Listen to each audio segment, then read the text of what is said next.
Hello my dear students, welcome back to EduBase classes. So my dear students, today we are going to start chapter number 2, that is from trade to territory. बच्चे देखो हमारे history का second chapter है. Main introduction में हम ये देखते हैं कि एक बार छोटा सा इसका इंट्रोडक्शन ले लेते हैं कि इस पूरे चैप्टर में बताया क्या गया है. एक्चुअल में चैप्टर में बात की गई है कि जो ब्रिटिश थे हमारे कंट्री में किस पर्पज से या किस मोटिव से आए थे. तो हमको सबको पता है कि उनका मोटिव क्या था, ट्रेड करना था. अब देखो ऐसी क्या कंडीशन हुई या फिर ऐसी क्या सिचुएशन क्रिएट हुई या ऐसे क्या इवेंट्स हुए जिसकी वजह से जो अंग्रेज हमारे देश में आए थे ट्रेड के पर्पज से, उनको अपनी एक अलग से टेरिटरी बनानी पड़ी या अपना एक अलग से किंगडम उन्होंने स्थापित कर लिया. अब स्टूडेंट्स देखो इस चीज के पीछे बहुत सारे रीजन हैं, ठीक है. वही सारे के सारे रीजन हम इस चैप्टर में डिस्कस करेंगे. स्टूडेंट्स देखो हम सबको पता है कि जो ब्रिटिशर्स हमारे कंट्री में आए थे वो ट्रेड पर्पस आए थे, लेकिन सिर्फ ब्रिटिश ही नहीं आए थे हमारी कंट्री में, बाकी और यूरोपियन कंपनीज भी थी जो हमारी कंट्री में आए थे. तो स्टेप बाय स्टेप हम सब चीज़ों को देखेंगे और हर एक जो चीज़ है, हर एक एक्टिविटी को हम अच्छे से समझ के अपने माइंड में सेट करते चलेंगे. और जहाँ जहाँ इंपॉर्टेंट डेट्स होंगी मैं वहाँ आपको इन्फॉर्म कर दूंगी, बता दूंगी, आप उन चीज़ों को माइंड में सेट कर लेना. सो स्टूडेंट्स देखो फर्स्ट देखो एक इंट्रोडक्शन में देखते हैं कि ब्रिटिशर्स के आने से पहले हमारे कंट्री में किसका रूल था, कौन राजा ऐसे थे जो हमारे कंट्री को रूल कर रहे थे.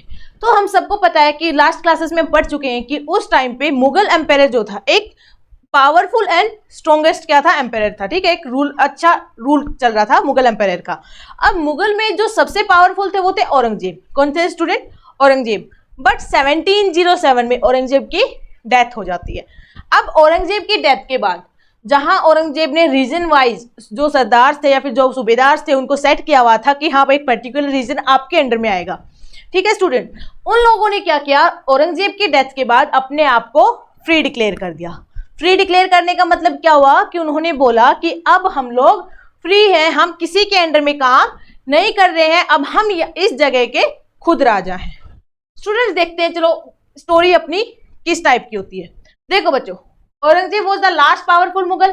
हमने ऑलरेडी देख लिया कि औरंगजेब क्या था, लास्ट पावरफुल. ये नहीं कि मुगल का लास्ट नहीं था, ये लास्ट पावरफुल रूलर था ये, ठीक है, जिसके पास अच्छी खासी पावर ये हैंडल कर रखता था. इनकी डेथ के बाद territory that is now known as India, जो इनके हिस्से का जो इनके कंट्रोल में जो पार्ट आता था, किसके कंट्रोल में? औरंगजेब के कंट्रोल में.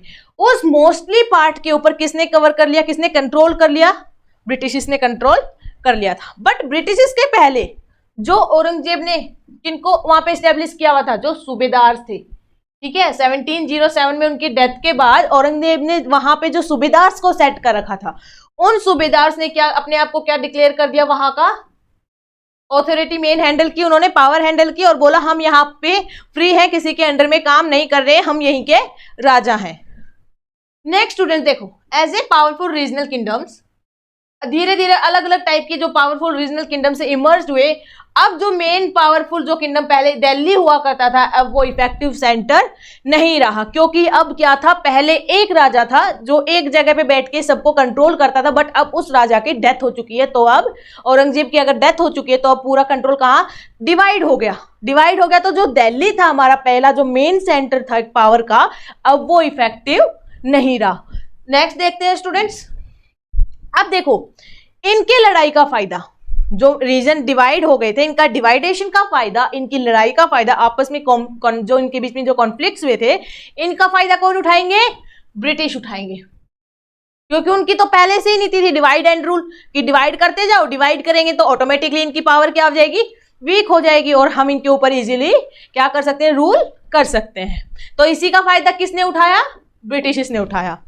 स्टूडेंट्स नेक्स्ट क्या होता है, जो ब्रिटिश होते हैं 1600 में क्या करते हैं, जो ब्रिटेन की महारानी होती है क्वीन एलिजाबेथ फर्स्ट, उससे एक चार्टर साइन करवा के लेके आते हैं कि हम जब ट्रेड के पर्पज से जाएंगे तो वहां पे ट्रेड करने के लिए हमारे अलावा कोई दूसरी कंपनी हमसे क्या करने के लिए, वहां पे कंपटीशन करने के लिए नहीं होनी चाहिए. तो चार्टर का मतलब ये होता है कि अगर आपको राइट्स दिए गए हैं ट्रेड के, तो आपके अलावा उस जगह पे कोई दूसरा कंपनी या दूसरा इंसान वहां पे ट्रेड नहीं कर सकता.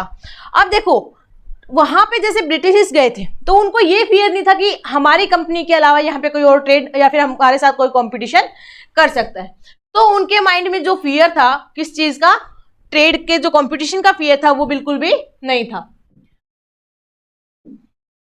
अब देखो इससे क्या होता है, जब ब्रिटिशर्स को पूरा अधिकार मिल गया ट्रेड करने का, एक चार्टर साइन हो गया उनके पास, क्वीन से एक चार्टर साइन करवा के लेके आ गए, उसके बाद ब्रिटिशर्स क्या करते हैं, could venture across the ocean, जिस ओशन मतलब जिस रास्ते से जाते थे, क्योंकि जाते थे तो एक ओशन से ही, इंडियन ओशन से ही गुजरते थे वो लोग, तो उसमें पूरा जो कब्जा कर रखा था, किसने कर रखा था, ब्रिटिशर्स ने कर रखा था, वो अपना अधिकार मानने लग गए थे उस ओशन पे। न्यू लैंड, वो लोग पहले से एक ऐसी लैंड खोजना चाहते थे, ऐसी जमीन देखना चाहते, ऐसी जगह खोजना चाहते थे जहां पे वो क्या कर सके, जहां से सस्ते में वो लोग माल खरीद सके, वहां से रॉ मटेरियल्स को खरीद सके और अपनी कंट्री में जाके वहां पे उसको फिनिश गुड्स में कन्वर्ट करके वापस से उस कंट्री में लाके उसको हाई रेट पे बेच सके। तो क्या करते थे वो, could buy goods at a cheap price, कम प्राइस पे, बहुत चीप प्राइस पे वो लोग गुड्स को खरीदते थे। Next students, back to Europe to sell higher price, and वापस यूरोप से उन प्रोडक्ट को लाके या फिर उस माल को लाके कहाँ बेचते थे, जिस कंट्री से वो चीप प्राइस में गुड्स को खरीदते थे। सो स्टूडेंट्स, एक जो फियर था कंपटीशन का, पहले ही डिस्कस कर चुके हैं कि जो इंग्लिश ट्रेडिंग कंपनीज हैं उनके माइंड से वो फियर था वो निकल चुका था, बिकॉज उन्होंने अपना जो एक सिक्योर करने का जो रिटन डॉक्यूमेंट था, जो चार्टर था, वो उन्होंने महारानी जो क्वीन थी वहां की एलिजाबेथ वन, उससे हासिल कर लिया था। अब स्टूडेंट देखते हैं, हमने पहले ही चीज देख ली कि दोज डेड मेड प्रॉफिट, उनका मेन मकसद क्या था, प्रॉफिट बढ़ाना था। क्या था उनका मेन मकसद, प्रॉफिट। सबसे प्राइमरी मेथड था जो उनका, जो प्राइमरी जो उनका मोटिव था वो क्या था, प्रॉफिट बनाना था। प्रॉफिट कैसे बनेगा, buy cheap and sell dear, dear मतलब एक्सपेंसिव।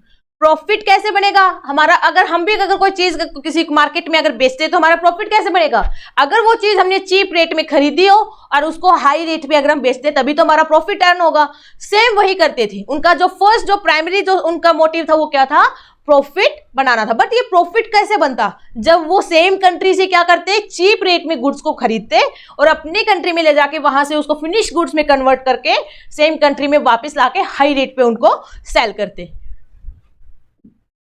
अब देखो स्टूडेंट्स, जो इंग्लिश थे, जो ब्रिटिश थे, वो हमारे इंडिया में किस रास्ते से आए थे, तो एक कोई पर्टिकुलर रास्ता होगा ना जिसके थ्रू वो लोग हमारे कंट्री में आए थे, क्योंकि पहले इतने रास्ते की खोज हुई ही नहीं थी, इतना नहीं पता था कि एक कंट्री से दूसरी कंट्री में कैसे जाना है। तो देखो जो ब्रिटिश थे पहले कहां से स्टार्ट की थी उन्होंने, कोस्ट ऑफ अफ्रीका के कोस्ट से, कहां से, वेस्ट कोस्ट से, यहां से वेस्ट से स्टार्टिंग की थी। यहां से वो जाते थे कहां पे, कैप ऑफ गुड होप, कहां जाते थे, Cape of Good hope.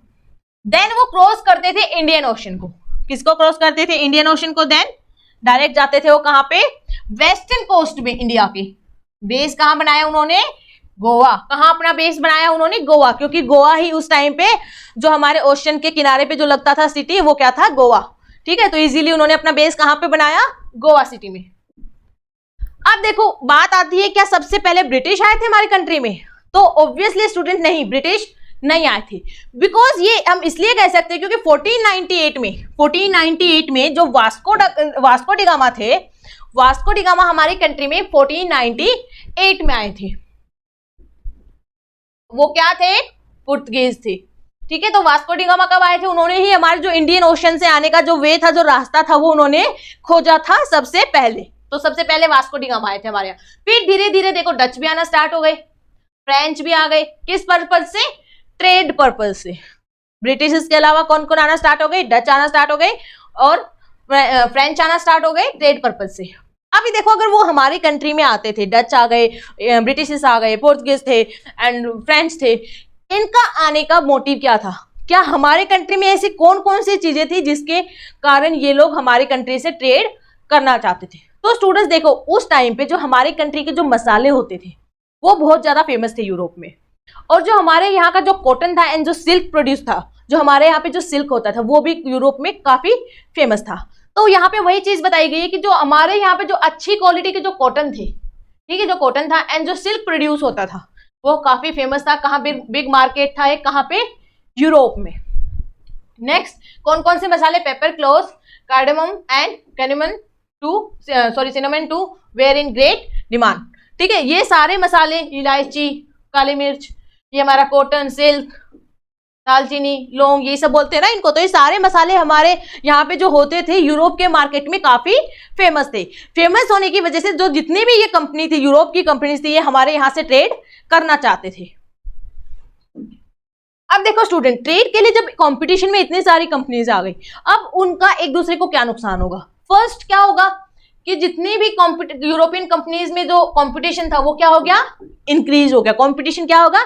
Increase होगा। और जो प्राइस का गुड्स है वो भी गुड्स का जो प्राइस है वो प्राइस क्या होगा? अब देखो, किसी चीज को लेने के लिए 10 लोग आ गए, बट वो चीज मेरे पास 5 की क्वांटिटी में ही अवेलेबल है, तो ऑटोमेटिक उसकी प्राइस क्या हो जाएगी? इंक्रीज हो जाएगी। तो ऐसे ही जो गुड्स वो लोग चीप रेट पे खरीदते थे उनकी प्राइस ऑटोमेटिक क्या हो जाती थी? हाई हो जाती थी। अगर प्राइस हाई होगी तो उनके लिए प्रॉफिट बनाना क्या होगा? मुश्किल होगा। क्यों मुश्किल होगा? देखो, पहले प्रॉफिट एक कंपनी बना रही थी, 20 रुपीज का प्रॉफिट होता था, एक कंपनी बना रही थी, बट अभी वही 20 रुपीज 4 कंपनी में अगर डिवाइड हो जाएंगे तो पर कंपनी कितना आएगा? 5 रुपीज आएगा। तो कंपनी के लिए जो प्रॉफिट अर्न करना, जो प्रॉफिट बनाना था, वो भी एक क्या था? बहुत मुश्किल टास्क हो गया था। अब देखो स्टूडेंट्स, वो लोग क्या करते थे? आप मार्केट में जो इतनी सारी कंपनीज आ चुकी थी, एक दूसरे के कॉम्पिटिटर बन गए थे, तो वो लोग वो बोलते हैं ना, कुछ ना कुछ अकड़म तिकड़म तो करते ही है। तो वैसे ही वो लोग करते थे। क्या करते थे? दूसरे के कहीं किसी का माल लोड हो रहा है, ठीक है, सामान किसी का लोड हो रहा है, तो उसको क्या करते थे? गिरा देते थे, या बीच में ही रास्ते में रोक लेते थे। किसी की शिप आ रही तो उसको आने ही नहीं देते थे। जो शिप होती थी, जो सप्लाई होती थी गुड्स को, उनको वहीं रोक देते थे, प्रिवेंट कर देते थे, रास्तों को ब्लॉक कर देते थे। तो ये जो उल्टे सीधे तरीके थे, ये वो लोग अपनाने लगे थे। अब देखो, ट्रेड वॉज कैरिड। अभी ट्रेड देखो कैसे हुआ? जो ट्रेड था, 45 सेटलमेंट्स आ गए इसमें, पोस्ट वर प्रोटेक्टेड। जहां पे ट्रेड होता था, सपोज ये एक किला है, यहाँ पे एक पर्टिकुलर जगह है जहां से एक ट्रेड हो रहा है, तो उन लोगों ने क्या स्टार्ट कर दिया था? जहां पे ट्रेड होता था उन जगहों को क्या कर दिया था? प्रोटेक्ट करना स्टार्ट कर दिया था। और उनके आसपास उस जगह के नियर बाई में क्या बनाना स्टार्ट कर दी थी? सेटलमेंट्स बनाना स्टार्ट कर दी थी, फोर्टिफाई करना स्टार्ट कर दिया था, एक किला टाइप का बनाना उन्होंने स्टार्ट कर दिया था। अब स्टूडेंट देखो, नेक्स्ट हम देखेंगे कि जो ईस्ट टॉपिक हमारा है, East India Company begins trade in Bengal. Bengal में कैसे ट्रेड स्टार्ट हुआ, and how trade led to battles, और जो ट्रेड है उसकी वजह से बैटल्स कैसे स्टार्ट हुई। पहले ही देख चुके हैं कि ट्रेड की वजह से छोटे मोटे झगड़े तो होते थे, उल्टे पुल्टे काम तो वो लोग करते रहते, बट यही चीजें एक बड़े लेवल पे कैसे आ जाती हैं, वही चीजें हम अब नेक्स्ट देखते हैं। अब स्टूडेंट देखो, इन 1651, कब? 1651 में फर्स्ट जो इंग्लिश फैक्ट्री थी ब्रिटिश की, कहां सेट हुई थी, कहां स्टेब्लिश हुई थी? हुगली, जो हुगली रिवर है कोलकाता में, वहां पे स्टेब्लिश हुई थी। नेक्स्ट, अब यहां पे देखो एक ये जगह दिखाई गई है, ये एक टाइप का क्या रहता था इसमें? एक यहाँ पे वेयर हाउस टाइप का रहता था, जहां पे उनका जितना भी माल होता, जितना भी सामान होता था ट्रेड के लिए, वो सब यहाँ पे स्टोर होता था। तो इसको एक टाइप का वेयर हाउस बोला जाता था। ये एक जगह होती थी जहां पे इन लोगों के जो ऑफिसर्स होते थे, एक ऑफिस टाइप का होता था, तो इनके जो ऑफिसर्स होते थे वहां बैठ के मीटिंग्स करते थे या इंपॉर्टेंट डिसीजन लेते थे। कंपनी का एक टाइप का बेस होता था ये। अब देखो, ये हो गया हमारी सेम चीज जो हमने पहले ही डिस्कस कर ली, क्या? 45 वाली, ठीक है, कि यहाँ पे मेन देखो ये हो गई हमारा ट्रेड की जगह हो गई। यहाँ पे देखो, यहाँ पे स्टेब्लिश हो रहे, कोई किसी ने यहाँ घर बनाया, किसी ने यहाँ बनाया, तो अब धीरे धीरे क्या करेंगे वो लोग, जहां जिस जगह पे उनका ट्रेड हो रहा था उसके आसपास में वो लोग रहना स्टार्ट कर देंगे, ताकि उन लोगों को एक जगह से दूसरी जगह मूव करने में दिक्कत ना हो, इजिली वो अपने ट्रेड की जगह पे रह सकें, ठीक है। और उसको एक मोटिव ये भी था कि वो अपने जो ट्रेड की प्लेस है उसको सिक्योर रख सकते थे, उस पर नजर बना के रख सकते थे। अब स्टूडेंट देखो, 2 साल के बाद, आफ्टर 2 इयर्स, जो मुगल के जो ऑफिशियल कौन थे, जो जमींदार थे, जमींदारी राइट्स, उनको 3 गांव की जमींदार राइट्स मुगल ने उनको दिए। जो मुगल के जो सूबेदार वगैरह होते थे उन्होंने ब्रिटिश को कब 1698 में जमींदारी राइट्स उनको प्रोवाइड किए। किनके? 3 विलेजेस के जमींदारी राइट्स। अब इन 3 विलेजेस में से एक क्या था? कालीकटा था, जिसको आज हम कोलकाता बोलते हैं। स्टूडेंट देखो, अभी कोलकाता में अगर वो लोग ट्रेड करेंगे तो जो औरंगजेब था उसने एक फरमान जारी किया था ब्रिटिश को कि वो लोग क्या कर सकते हैं? ट्रेड ड्यूटी फ्री ट्रेड कर सकते हैं। मतलब जितना भी ट्रेड वो लोग करेंगे उसके ऊपर उन लोगों को कोई भी टैक्स पे नहीं करना होगा। तो इस टाइप का एक फरमान औरंगजेब ने जारी किया था। अब आप एक कॉमन सेंस लगाओ, औरंगजेब की डेथ हो जाती है 1707 में, उसके बाद जो वहां के जो सूबेदार थे वो क्या इस चीज को अप्लाई होने देंगे, एक्सेप्ट करेंगे उस चीज को? ऑब्वियसली नहीं करेंगे। वो लोग बोलेंगे ये जो पहले के राजा ने डिसाइड किया हुआ था ये सब चीजों को, हम इस चीज को नहीं मानेंगे। इसी बीच क्या होता है कि जो हमारी कंपनी होती है early 18th century, conflict start हो जाते हैं, झगड़े स्टार्ट हो जाते हैं, बंगाल के नवाब होते हैं उनमें और जो कंपनी होती है उसके बिटवीन। अब ये किस टाइप के झगड़े थे? जो बंगाल के नवाब थे, एक थे मुर्शिद कुली खान, एक थे अलीवर्दी खान और सिराजुद्दौला। एक के बाद ये तीनों ही एक बहुत पावरफुल और स्ट्रॉन्ग मुगल एम्पायर थे, ठीक है, एक बहुत स्ट्रॉन्ग राजा थे ये। इन्होंने क्या किया, जैसे ही औरंगजेब की डेथ होती है उसके बाद इन्होंने उनकी जो शर्तें थी मानना जो ब्रिटिशर्स की थी कि जो लोग टैक्स नहीं पे करेंगे, उन सब चीज़ों को डिनाई कर दिया। इन्होंने बोला कि आप 45 भी नहीं करोगे, आप टैक्स भी पे करोगे, विदाउट टैक्स हम आपको ट्रेड करने नहीं देंगे। एक और थी कि वो लोग अपने जो कॉइन अलग से अपना सिक्का जारी करते थे कि हम अपनी करेंसी अलग से प्रिंट करेंगे, तो उन सब चीज़ों को भी इन्होंने डिनाई कर दिया।